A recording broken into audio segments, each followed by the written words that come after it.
Morning everyone. So this is your 8th video for your second chapter. In the previous video we have already discussed about your Battle of Plassey. Battle of Plassey हमने बहुत अच्छे से discuss किया था. We have seen the background of Battle of Plassey. That means क्या circumstances, क्या reasons थी जिसके वजह से Battle of Plassey हुई थी. Battle of Plassey किसके बीच में हुई थी, that all we had seen. We had also seen that after winning the Battle of Plassey, British जो थे उन्हें दीवानी राइट्स मिल गए थे. That means they had got right to collect revenue. अब will be reading battle of Buxar. आज हम battle of Buxar पढ़ेंगे. Now I have said earlier also कि कोई भी रिवोल्ट हो, कहीं भी कोई भी बैटल हो, उसका एक बैकग्राउंड होता है. दैट मीन्स कुछ ऐसे सर्कमस्टांसेस होते हैं, कुछ ऐसे चेंजेस होते हैं जिनकी वजह से कोई भी बैटल या कोई भी वॉर होती है. So will be seeing the background of your battle of Buxar. See your very first point, events after the battle of Plassey. So battle of Plassey के बाद कुछ इवेंट्स हुई थी, कुछ चेंजेस हुई थी बंगाल में. Now you will see what. First, Sirajuddaula was assassinated. So किसका असैसिनेशन हो चुका था बैटल ऑफ प्लासी के बाद? सिराजुद्दौला जो कि नवाब ऑफ बंगाल थे, उस समय बंगाल के नवाब थे, उनका असैसिनेशन हो चुका था. Now what is the meaning of your assassination? If you are aware, well and good. If you are unaware, I will let you know. Assassination का मतलब होता है किसी का मर्डर करना for political power, to gain political power, या कोई religious issues के लिए जब किसी की मर्डर होती है, that is termed as assassination. So यहाँ सिराजुद्दौला का क्यों मर्डर हुआ था? So he was murdered for political parts. अब सिराजुद्दौला के डेथ के बाद क्या हुआ? कोई भी नवाब नहीं था बंगाल में. If you remember, Mir Jafar ने हेल्प किया था ब्रिटिशर्स को बैटल ऑफ प्लासी में. On what conditions? That they would crown him the nawab of Bengal. बिल्कुल वैसे ही हुआ. ब्रिटिशर्स ने मीर जाफर को नवाब ऑफ बंगाल प्रोक्लेम कर दिया. They installed him as the puppet Nawab. अब ये जो टर्म है पपेट नवाब, इसका क्या मतलब है? Do you know what is puppet? आपने देखा होगा इन योर चाइल्डहुड की फिंगर्स से कुछ डॉल्स के फॉर्म में कुछ कैरेक्टर्स होते हैं जिन्हें लोग फिंगर्स की हेल्प से मूव करते हैं. सो पपेट नवाब वो सच अ पर्सन जो वही काम करता जो ब्रिटिशर्स चाहते उससे. So Mir Jafar was one of them. Now you all must be wondering कि जब बैटल ब्रिटिशर्स ने जीती तो मीर जाफर को क्यों बनाया? It was not that British were very truthful towards their promise, ऐसा कुछ नहीं था. But what was the reason? अगर कोई भी एक एक्सटर्नल फोर्स या एक्सटर्नल पर्सन आके तुरंत नवाब की थ्रोन पे बैठता, पीपल वुड रिवोल्ट. लोग रिवोल्ट कर देते seeing some foreign face on the throne. तो क्या किया उन्होंने? ब्रिटिशर्स ने क्या किया? उन्होंने एक लोकलाइट को, एक लोकल पर्सन को who was already a part of the Sirajuddaulah's court, उसे नवाब बना दिया. So Mir Jafar was made the nawab of Bengal. उन्हें पपेट नवाब बना दिया गया. Now company was interested more in trade. So company का इंटरेस्ट क्या पे था? Company was interested in trade. Company कभी नहीं चाहती थी कि वो रूल करे और लोगों के प्रॉब्लम को सॉल्व करे, उनका एक किंगडम हो, वो लोगों के डेवलपमेंट के लिए वर्क करे. They never wanted that. Their intentions were very clear. They wanted to gain profit. वो बस एक ऐसा सिचुएशन क्रिएट करना चाहते थे जहां से उन्हें मैक्सिमम वेल्थ आए और उन्हें कोई भी रिस्पॉन्सिबिलिटी ना लीड करनी पड़े. That means they wanted source of finance. बस उन्हें फाइनेंशियल इश्यूज से, टैक्स कलेक्शन से, दीवानी राइट से इंटरेस्ट था. They were least interested in ruling a place. वो कभी रूल नहीं करना चाहते थे किसी किसी प्लेस को. So initially जब Mir Jafar became the nawab of Bengal, he acted according to the demands of Britishers. जैसा ब्रिटिशर्स चाहते थे, he started acting according to their demands. उन्होंने ग्रेजुअली क्या किया? उन्होंने ग्रेजुअली बाकी सारे लोकल ट्रेडर्स पे हैवी टैक्सेस लेवी कर दिया और कंपनी जो थी, दैट मीन्स ब्रिटिशर्स जो थे, उन्हें जीरो टैक्स पे ट्रेड करने लगे. सो अब क्या हुआ? जब नवाब मीर जफर जब बहुत दिनों तक नवाब बन गए, व्हाट डिड ही रियलाइज कि his people were unhappy with him. So in order to impress his people, अपने किंगडम के लोगों को खुश करने के लिए, what he did was he started behaving strict towards the company, he started behaving strict towards English East India company, वो थोड़े स्ट्रिक्ट बिहेव करने लगे।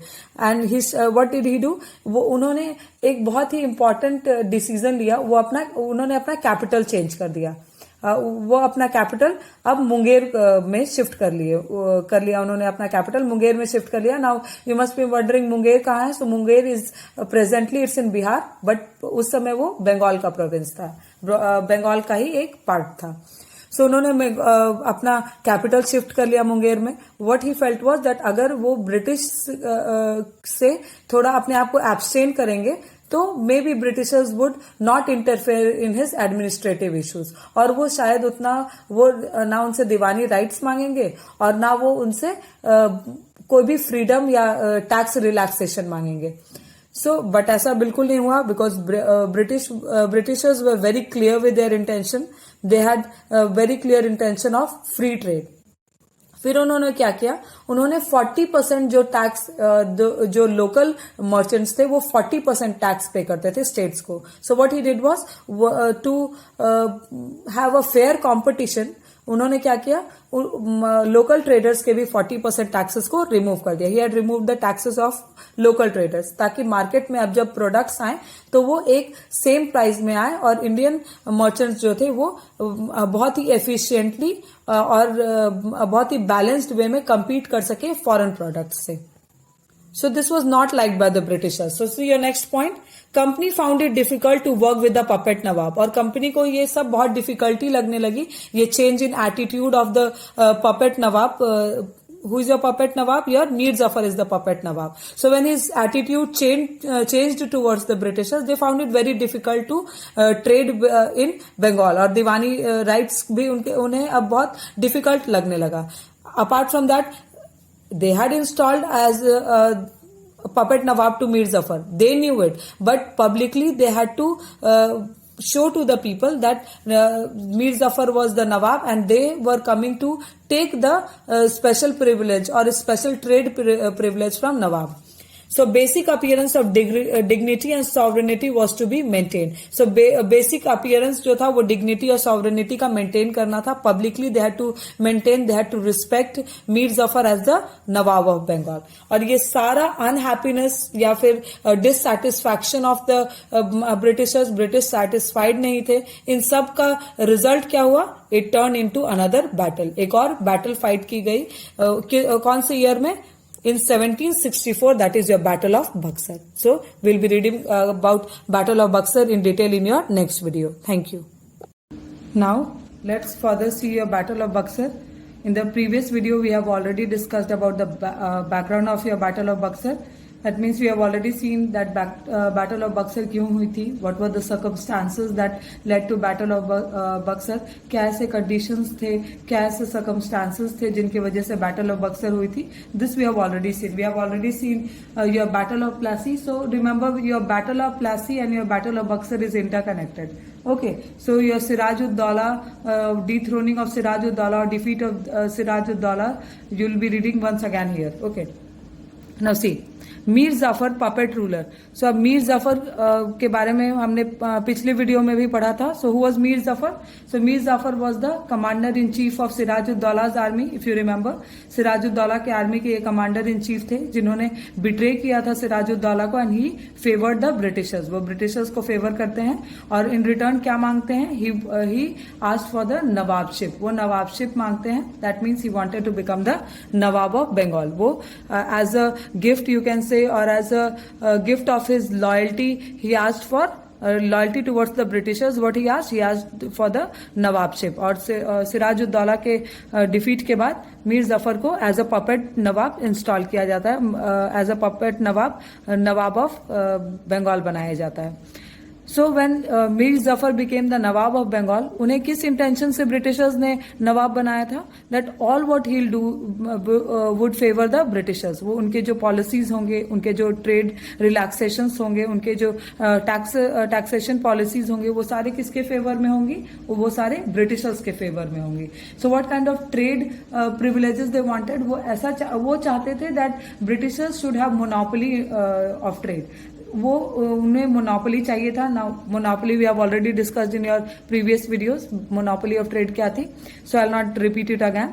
सो मोनोपोली ऑफ ट्रेड जो थी वो ब्रिटिशर्स चाहते थे टू रिड्यूस द कंपटीशन. वो competition not only from the European companies but Indian merchant से भी वो कंपटीशन रिमूव करना चाहते थे, कंपटीशन हटाना चाहते थे.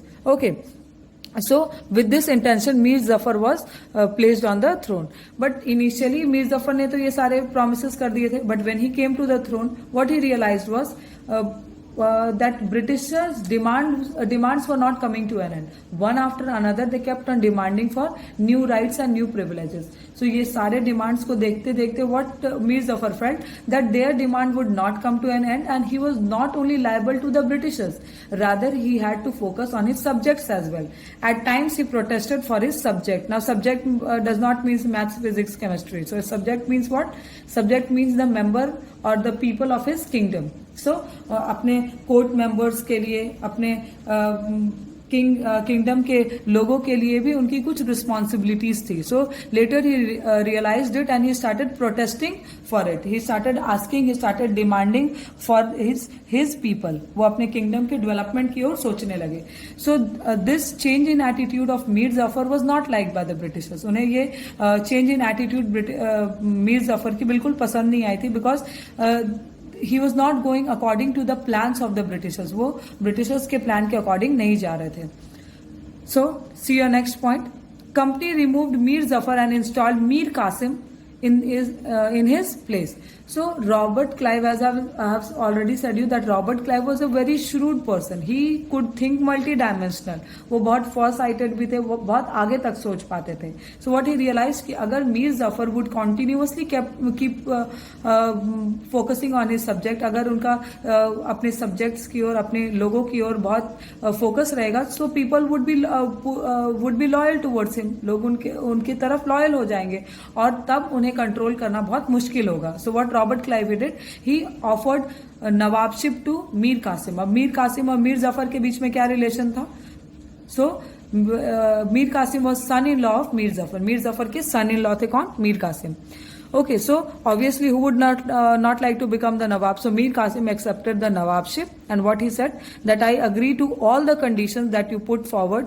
I'll agree to everything. I'll always think about Britishers. That means he promised, or he promised for all what Britishers wanted him to promise. So जो मीर कासिम थे वो एक्सेप्ट कर लेते हैं नवाबशिप को, और लोगों को उस वक्त कन्विंस करना भी बहुत आसान था कि मीर जफर को क्यों हटाया जा रहा है और मीर कासिम को क्यों प्लेस किया जा रहा है थ्रोन पे. So British gave a very clear explanation to the people that Mir Jafar was growing old, और क्योंकि वो बूढ़े हो रहे थे, क्योंकि he was growing old, he could not administer his kingdom well, and Mir Kasim was a young person and he could administer his kingdom well. इसलिए ये सारा चेंजेस हो रहा था, ये सारे चेंजेस इसीलिए हो रही थी. सो like this Mir Zafar was replaced by Mir Qasim. Mir Qasim अब न्यू नवाब ऑफ बंगाल बन गए. नाउ इनिशियली तो मीर कासिम ने सारा एक्सेप्ट कर लिया था उनके डिमांड्स को, but what guarantee that he would not act like Mir Jafar? So same happened, he started acting like Mir Jafar. Even he started thinking for his subject. But after a time period Mir Kasim also complain against the company officials. और उस समय तक क्या हुआ था, company officials जो थे दे had become corrupt. वो बहुत करप्ट हो चुके थे और वो अननेसेसरी डिमांड्स करना स्टार्ट कर दिए थे. So even Mir Kasim started complaining about the company officials. Obviously, Britishers did not like this complaint, and what they felt was that now it was the time to remove Mir Qasim. अब समय आ चुका था जब मीर कासिम को हटाया जाना था. ओके, अब मीर कासिम को रिमूव करने का, to remove him, to dethrone him, this was the right time that he should be removed from the throne. Why? Because he had turned hostile towards the Britishers. वो Britishers के against जाना शुरू कर दिए थे. So removal of Mir Zafar was very easy because Mir Qasim was his replacement. But removal of Mir Qasim was difficult. Okay, because they had to, now Britishers had to give the explanation to people. और वो इस ये replacement को explain नहीं कर पाते because Mir Qasim was still very young. So this removal led to battle of Buxar. अब ये रिमूवल जो था वो क्या को लीड करता है? बैटल ऑफ बक्सर को लीड करता है. Now see here, two obvious people were Mir Qasim and Britishers. So at that time Britishers or your British company was headed by Hector Munro. Now you will be wondering where is Robert Clive? So Robert Clive had gone on vacation. He had gone back to England. वो England वापस जा चुके थे और उनके arrival को England में बहुत ही सेलिब्रेट किया गया था. He was in fact he was given the degree of doctorate. उन्हें डॉक्टरेट की डिग्री दी गई थी from the Oxford university. Oxford university ने उन्हें डॉक्टरेट की डिग्री दी थी. If you talk about his education, in terms of education he was not even graduate, but still he was given degree of doctorate why for his achievements in India. उनके India में achievements की वजह से उन्हें doctorate की degree दी गई थी. So Mir Qasim and britishers were involve in it and two other people also got involve और you can say they supported Mir Qasim. So were they Shah Alam two of Delhi. Shah Alam two ने उन्हें हेल्प किया था. Why? Because he was friend of Mir Qasim. And Shuja Uddaula of Awadh. Now not Siraj Uddaula but Shuja Uddaula had help Mir Qasim. Shuja ud-Daula ने मीर कासिम को help किया था. Why? Because again Awadh was a neighbouring province. So what the ruler of Awadh he felt was that अगर I am not helping Mir Qasim today, so tomorrow in the territorial expansion British might capture Awadh. So to abstain the British invasion what he did was he supported Mir Qasim. उन्होंने मीर कासिम को support कर दिया इस battle में. You will be surprise to know that ये battle केवल 2 से 3 but 3 से 4 घंटे तक चली थी. कि only for this battle was fought only for 3 to 4 hours. ये बहुत छोटी, बहुत कम समय ये बैटल चली थी. केवल 3 to 4 आवर्स चली थी. In which as the battle started, बहुत ही कम समय में Mir Qasim fled away from the battle. वो बैटल फील्ड को छोड़ के जा चुके थे. और जब मीर कासिम जा चुके थे, what Shah Alam two and Shuja Uddaula felt that it was his battle and when he had gone away what these two decided they surrender to British. अब जैसे ही ये तीनों ही fleed away and these two surrender, ये तीनों के जाते ही obviously who would be victorious? British were victorious in the battle. Now see your next point here. So Mir Qasim was defeated in the Battle of Buxar and again Mir Zafar was reinstalled as Nawab. Now you will be wondering that Mir Qasim तो defeat हो गया. Okay, कब defeat हुआ? Battle of Buxar में defeat हुआ कब? In 1764. अब मीर कासिम के डिफीट के बाद ये मीर जफर अगेन, फिर ये मीर जफर कहां से आ गया? So Mir Jafar when Zafar he heard that Mir Qasim had been defeated. What he went with the proposal to Britishers was that make me the Nawab, once again make me the Nawab of Bengal, and this time I'll be focusing more on the Britishers and less towards my people. That means less towards my subject, and this time my polarity, my loyalty will be more towards the Britishers. So what was done? Again Mir Zafar was reinstalled as the Nawab. फिर मीर जफर को वापस throne पे लाया गया मीर कासिम को हटा के. मीर कासिम के डिफीट के बाद Mir Jafar once again became the nawab of Bengal. अब मीर जफर तो जा चुके थे. मीर जफर का कोई पता नहीं था that where was he. So Shah Alam two and Shuja Uddaula these both were called by the britishers. इन्हें ब्रिटिशर्स ने बुलाया. क्यों? To sign the treaty of Allahabad. अब ये ट्रीटी ऑफ अलाहाबाद क्या थी that will be reading in your next video. But treaty of Allahabad was sign in 1765. So treaty of Allahabad will be reading in the next video. Thank you. So now we'll be discussing Treaty of Allahabad. I have already given you the background of Treaty of Allahabad. That means किन conditions में, किन circumstances के अंदर ये Treaty of Allahabad sign की गई थी. So let's start. You have already read, but today we'll be reading in detail about Treaty of Allahabad. Battle of Buxar ended with the Treaty of Allahabad signed on 16th August 1765. So 16th August 1765 को ये treaty sign होती है. That was popularly known as treaty of Allahabad. So I already said you in the previous video that जब लड़ाई हुई थी, so Mir Qasim fled away, Mir Qasim चले गए थे और सूजा उद्दौला और Shah Alam two what they did was they surrender to British. और ब्रिटिश गवर्नर जनरल जो उस समय बंगाल के गवर्नर जनरल थे रॉबर्ट क्लाइव, उन्होंने Shah Alam two, Mughal emperor Shah Alam two और नवाब ऑफ अवध सूजा उद्दौला को बुलाया था एक ट्रीटी साइन करने के लिए. So who are the people who are involve in it? So Robert Clive, Mughal emperor Shah Alam two and Shuja ud Daula nawab of Awadh, इन तीन लोगों के बीच में एक ट्रीटी साइन हुई थी that was popularly called as treaty of Allahabad. So according to this treaty कुछ conditions, कुछ अग्रीमेंट्स ब्रिटिशर्स ने पुट फॉरवर्ड किए थे किनके सामने, मुगल एम्परर शाह आलम टू और सुजा उद दौला के सामने कुछ कंडीशंस रखे थे that if you have to peacefully reside और you have to be in a peaceful coexistence with britishers, आपको कुछ कंडीशंस, कुछ अग्रीमेंट्स पे साइन करना होगा, कुछ अग्रीमेंट्स पे अग्री करना होगा. So what were the agreements, we'll see that. So first we'll see the agreement between Robert Clive and Suja ud Daula. क्या agreements हुई थी रॉबर्ट क्लाइव और सुजा उद दौला के बीच. We'll see that now. First, surrender Allahabad and Kara to Mughal Emperor Shah Alam II. So what did Robert Clive offered him, or what he gave proposal, that आपको कारा और अलाहाबाद को give up कर देना होगा. He had to surrender it to whom? He had to surrender it to Shah Alam II.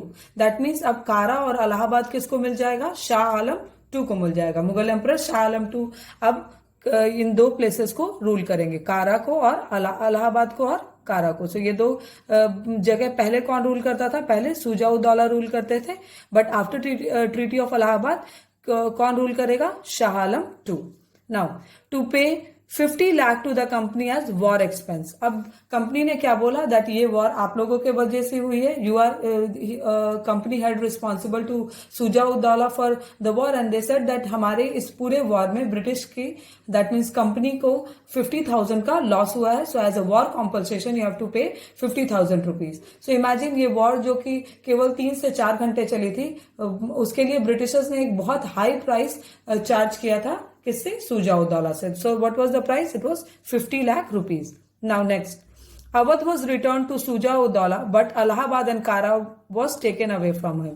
अब अवध उन्हें वापस दे दिया गया. अवध जो कि ब्रिटिशर्स ने कंट्रोल कर लिया था बैटल ऑफ बक्सर के बाद. बैटल ऑफ बक्सर जीतने के बाद ऑटोमेटिकली सुजा उद दौला की सारी टेरिटरी किसके पास जा चुकी थी, so it was with the britishers. So उन्होंने क्या किया, अवध उन्हें वापस दे दिया, बट अलाहाबाद और कारा दो जगहों को नहीं दिया. इन दो जगहों को किसको दे दिया, they had given these two places to Mughal emperor Shah Alam two.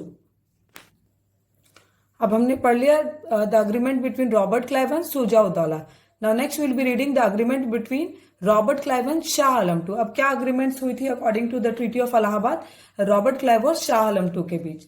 Mughal emperor agreed to reside at Allahabad. अब ये agreed to reside at Allahabad का क्या मतलब है, so earlier he used to live in Delhi. If you remember in the previous video I have already said you that where Shah Alam II used to live, he used to live in Delhi.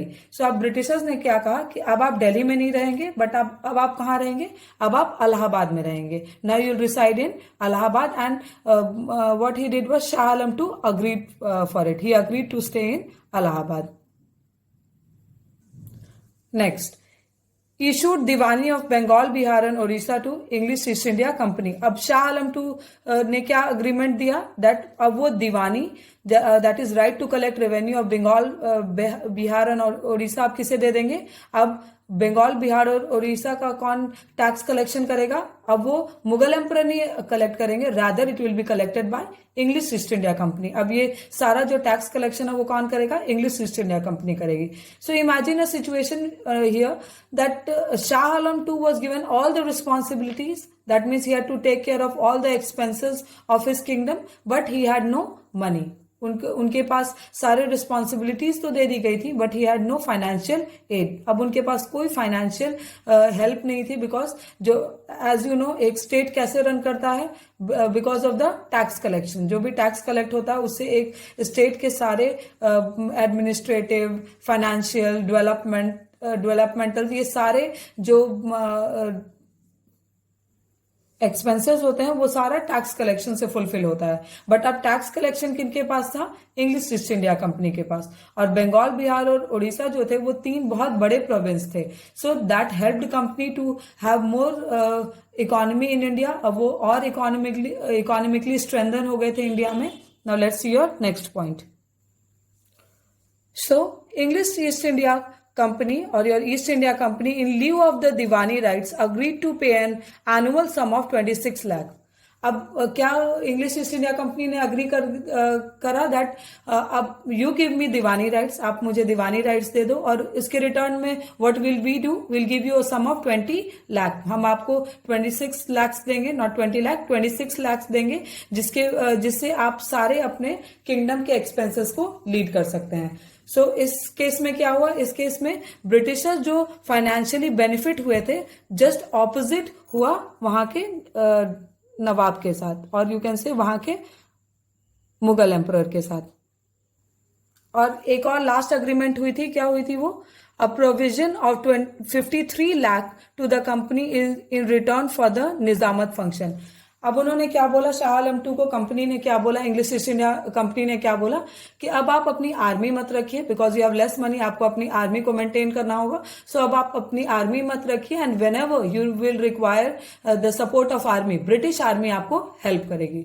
So if just analyse the situation, Shah Alam two जिनके सबसे बड़े enemy या threat थे Britishers, अब वही उन्हें बोल रहे थे कि अब आप आर्मी मत रखिए, हम आपको प्रोटेक्ट करेंगे, whereas Shah Alam two's biggest threat were Britishers, वही उनके थ्रेट थे और वही उनको प्रोटेक्शन दे रहे थे। दैट मीन्स अगर फ्यूचर में कभी भी लड़ाई हुई ब्रिटिश और शाह आलम टू के बीच, so Shah Alam two will have no army, उनकी कोई अपनी आर्मी नहीं होगी नाउ। और इन सब निजामत फंक्शन के लिए, ये सब मिलिट्री फंक्शंस के लिए कितना पैसा देना था शाह आलम टू को, 53 लाख। अब 53 लाख भी उन्हें कंपनी को देने थे for this Nizamat function. So by this you have come to know that British were very focused. They were focusing only on the finance. उनका जो मेन प्राइमरी फोकस था वो था ड्रेनेज ऑफ वेल्थ, और वो इसको बहुत एफिशिएंटली डे आफ्टर डे वो करे जा रहे थे, इधर थ्रू बैटल्स या फिर फ्रेंडली अलायंस से वो अपना एक्सपेंसेस